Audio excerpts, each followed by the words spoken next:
Now, I will give credit to PBS, Washington Post, Fox, ABC. They're running raw live streams online of this, and many people are watching. Also give a shout out to Rekieta Law, because they've been doing these massive legal analysis live streams of the trial, which have been fantastic. And it is the mainstream media that has now begun broadcasting this stuff. But I still don't think we're getting a fair trial. I want to say a few things. The first, I want to highlight this story from TechSpot. Kyle Rittenhouse defense claims Apple's AI manipulates footage when using pinch to zoom. This is big. Today, the prosecutors were able to admit false evidence into the trial because the defense wasn't smart enough to explain to the judge, who also didn't understand the tech, why the images being presented were not real evidence from the night in question. And I'll point out, the judge, his phone rings. God bless the USA plays. Progressives begin demanding a mistrial, not with prejudice, a mistrial because they want a new judge. I believe the judge's love for this country has resulted in a bias in favor of the ideological left, and it is a weakness suffered by libertarians and moderates and conservatives that we keep saying we will uphold our values for those seeking to destroy them. The other day, Jack Murphy asked me if I thought, based on that argument, the 9/11 hijackers should get a fair trial. And I said, of course. And I think an easier way to explain this is when you have a prosecutor and a defense who both believe in the values of innocent until proven guilty, we're good. But when the prosecution believes in power by any means necessary to destroy our values, the judge should not tolerate that because they're seeking to subvert our law and order. Which brings me to what happened in today's case. So here's the story, right? The defense basically said, and I made fun of them for this, and I take it back. I apologize for mocking them. He said, the Apple uses a 3D AI logarithm to create an image, and I'm like, he doesn't know what he's talking about. Now, I do think I was right to be critical of them because their inability to articulate the problem resulted in the prosecution being able to actually admit this evidence, albeit in a limited structure. I want to explain something very simple to people. Optical zoom is when a lens on a camera changes the focal point and you can see further and further away.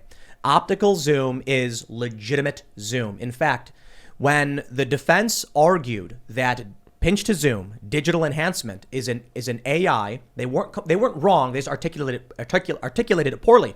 The judge ordered the prosecution to bring in an expert to testify that this evidence is legitimate.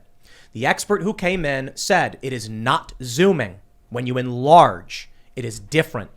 The problem was the defense did not know how to say very simply to the judge in their arguments, a pinch to zoom image is an artificially created image that does not represent the night in question. It is effectively a computer rendering, creating information that did not originate from the original night in question. It's that simple. Let me give you a breakdown from a random Reddit user, because there's a thread about this on r/technology. I do think this is relevant. This Reddit user says, I have no dog in this fight, but I am a hobbyist computer vision enthusiast.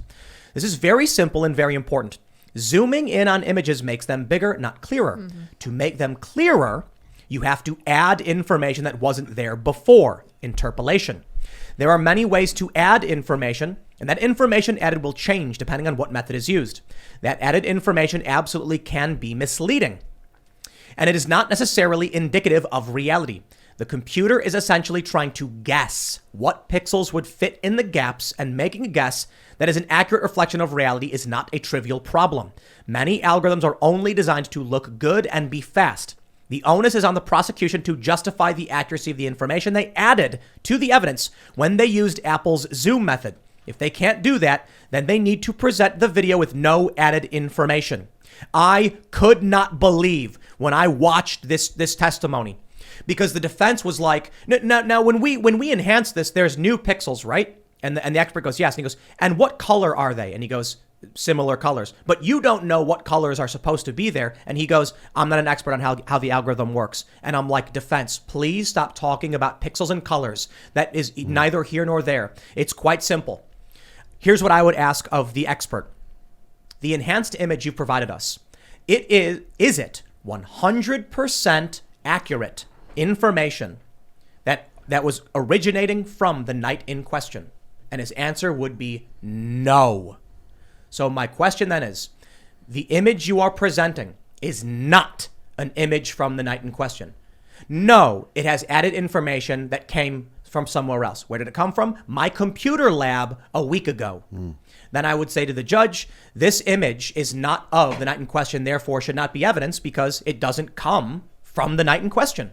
They couldn't just say that in 10 seconds. He was trying to argue about pixels and colors and is it purple? Should it be purple? Why shouldn't it be purple? And I'm like, what are you telling people? And the judge was confused and the prosecutor goes, Your Honor, they're trying to take advantage of your lack of your ignorance, with all due respect, of technology to pull a fast one on you and make you not understand this is legitimate evidence. It's simple. The photo admitted into evidence is not a photo of August 25th, 2020. Period. The prosecution is cheating, they're lying, and they're getting away with it. Why? Because the judge is a good guy. Because the judge believes that, we have to have this system, even after the judge has said, you are not acting in good faith. He I don't believe you. allows them. He said that. I don't believe you. I'm acting in good faith. He's like, I don't believe you when you say that. I had a tweet last year where I said that the Kyle Rittenhouse case convinced me to vote for Donald Trump. Donald Trump pinned that tweet to his account, the only pinned tweet. He liked it. Sorry, he liked it, which meant if you go to his account and click likes, only my tweet was there, my thread explaining what's going on with Kyle Rittenhouse, where I basically explained the Democrats, the establishment, corporate press have lied to such a degree. I fear for my future when they can accuse you falsely of a crime and then destroy your life over it. Yeah. And that we need active resistance to this, even if it means voting for Donald Trump. The media, pushing their lies, took that and tried to falsely represent what I was saying and what I was supporting, and started claiming that people like me and Rittenhouse were supporting overt white supremacists who were hunting down black people. There you go. That is the epitome of evil. Yeah. And the prosecutor in this case does not believe in the Constitution. He's already violated on more than one occasion. Today, he was questioning Drew Hernandez, who we've had on the show, who was a direct fact witness who watched this happen and said, you retained a lawyer, therefore you're biased. And the judge snapped at him. What's the relevance here? The judge by now should realize the prosecutor is not playing by the rules and seeks only to gain power. These people are evil. And I think if we keep ignoring the fact that these people, their worldview is comprised of destruction. They don't want to make the world a better place. Right. They don't want justice. They want to watch the world burn. And they want to steal while they do it. It's too simplistic. It's too much like Cobra Commander. They're not saying that they're evil is kind of vague because it's different strokes for different folks. They're going to call you evil. It's just vague. Like, I don't think his intention is to destroy everything. I think he believes he's doing good, but he's going about it poorly. I think you are too naive. We're going to get into this in a second, but let me just stress that Hank Newsom of Black Lives Matter said, we will riot and there will be bloodshed if you try and bring police back in to stop crime. I think your T-shirt is what's explaining the whole thing. And I tweeted a couple hours ago, there is a direct parallel, I think, and a huge correlation between the Kyle Rittenhouse trial, between Russiagate, between what I deal with and the climate change stuff. Ukraine Gate. Your agenda is more important than facts, than more important than ethics, more important than laws, the Constitution, procedures. Your agenda is X, and I have to uphold this agenda. And so if I have to go through this process, I don't care if evidence says there's no climate change. I don't care if evidence says Donald Trump didn't have European hookers pee on his... Like, I don't care any of that stuff. I need this result. I need this to be the result. So all this other stuff you're talking about, the niceties of procedural, that just is in my way. I will dismiss that absolutely effortlessly. That's what the gulags That's what they're doing. Right? I will dismiss all that because I need this conclusion. Let me actually let's make a cultural analogy here. You know I love doing that. Ian, are zombies evil? According to Dungeons and Dragons, yes, they are. Let's go with it. So I would actually say it's fair to say zombies aren't evil. I think that's a fair They're judgment. mindless. Yeah. They're mindless Neutral. drones. So when you have a bunch of people who are mindless, they're destroying, they're destructive, they are used. I don't think the run-of-the-mill Antifa and Black Lives Matter extremist rioter are evil. I think many of them are criminals. Not all of them, but many of them. I'm talking about the rioters, not protesters. It's like what we saw in Kenosha. They have passed domestic abuse things. So they abused children in extreme ways. And it's because these are the dregs of society who are angry and dejected, and they're actively criminals, or sometimes they're mentally unwell and they commit this violence. I don't think they're evil. However, is the necromancer evil? Almost undoubtedly, yes. And the zombie lord would be evil. The Lich King. The one controlling the zombies, yes. Yes. So the Lich King, who knows he is plaguing people with the zombie virus and raising corpses from the dead for the purpose of gaining power, is evil. So when you look at 88 Binger, he is not a zombie. The zombies are the rioters. No, he's a necromancer. Yeah. Now, I don't know what you nerds are talking about, but I think that really evil guy is the mainstream media and big tech social media that are also spinning the webs here, because when you look at the larger institutions, it's not just some crazy people on Twitter. There's another element here of social media interrupting, injecting, and making sure that only one voice is heard here, that one delusion mindset is spread here, and that, of course, is the mainstream corporate authoritative, quote, authoritative voices that get promoted here. What do those voices do? Well, they either obfuscate or promote violence. And when you look at it from that kind of aspect, when you see the real life harm that happened to this country a year and a half ago, the last summer, you see how many people died. You saw how many people lost their businesses. You saw entire cities go up in flames, and the mainstream media cheered it on, said it was mostly peaceful. The social media promoted all of these things, helped people organize for them. When you look at it from that kind of perspective, bails them out. Yeah, Kamala Harris, literally the most unpopular vice president ever in American history. More unpopular than Dick Cheney, who shot his friend in the face. Yes, true. Emmanuel Macron, the Rothschild banker, doesn't even want to kiss her, and he kisses everybody. That's true. Why are you lowering my mic for, Lydia? I'm watching you. I gotta say it again. I gotta say it. Dick Cheney literally shot his friend in the face, and his approval rating was higher than Kamala Harris. It's true. Yeah. Up my microphone. I am you're sick maxed it out.